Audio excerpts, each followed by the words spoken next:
ভাবে তামাক খাচ্ছেন বিভিন্ন দলে। আমি সেটা এখন বলবো না, কাজে ফিরে আসুন।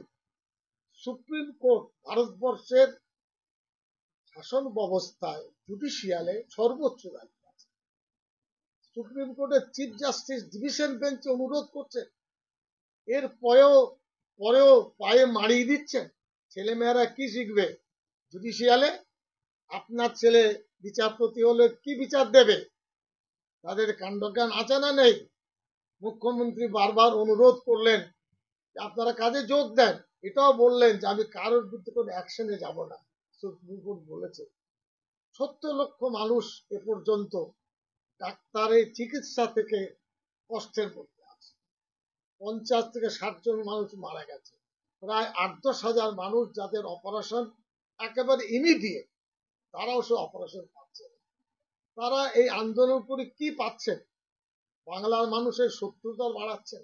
সাধারণ মানুষ তো আপনাদেরকে বন্ধু ভাবে। আমি নিজে ডাক্তার দেখাই, সবাই দেখান।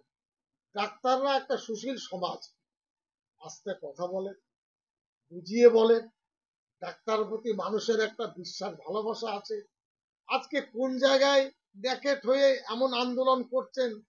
বাংলার মানুষের 11 কোটি মানুষের কি দোষ আমাদেরকে বলতে পারবেন ডাক্তার? আমি অনুরোধ করব, এইভাবে জেদে থেকে বাংলার মানুষের ভবিষ্যৎ, আর পাবলিক কিন্তু এখনো ধৈর্য ধরে আছে। তারা কোনো আন্দোলনও করেনি, পক্ষ বিপক্ষ না করে তারা বলছেন, এবং এটা কলকাতা কেন্দ্রিক, মিডিয়া কেন্দ্রিক খাওয়ানো হচ্ছে। এই হলো, তাই হলো। এটা গল্প। ইলেকশন আগে বলা হয়েছিল বিজেপি এসে যাবে, যেমন গল্প, এটাও তেমনি গল্প। কিচ্ছু হবে না। সরকার আছে, থাকবে। মুখ্যমন্ত্রী আছেন, থাকবে। জেলা পরিষদ আছে, থাকবে। এমএলএরা আছে, থাকবে। তারপরে মন্ত্রীরা আছেন, থাকবে। পঞ্চায়েত আছে, থাকবে। সমিতি আছে, থাকবে। দল আছে, থাকবে। এবার আমি জিজ্ঞাসা করি, এই মুহূর্তে মমতা ব্যানার্জির বিকল্প কে আছে? এটা ডাক্তারদের বলছি, সাংবাদিক বন্ধু যারা চিমচি কাটতেন তাদের আমাকে বলুন।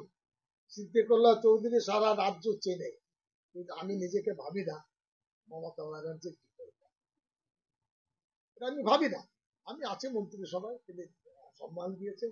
বাংলায় একটা নেতার নাম করুন মমতা ব্যানার্জির বিকল্প। আপনি তাকে নামিয়ে কি চাইছেন? অরাজকতা, উচ্ছৃঙ্খলা। এরপরে চাইছেন নৈরাজ্য, দাঙ্গা, আগুনের মুখে বাংলাকে ঠেলে দিতে চাচ্ছে। লেখাপড়া শিখে ডাক্তার, এটাও কিন্তু ভাবেননি। এটা আমার দুঃখ।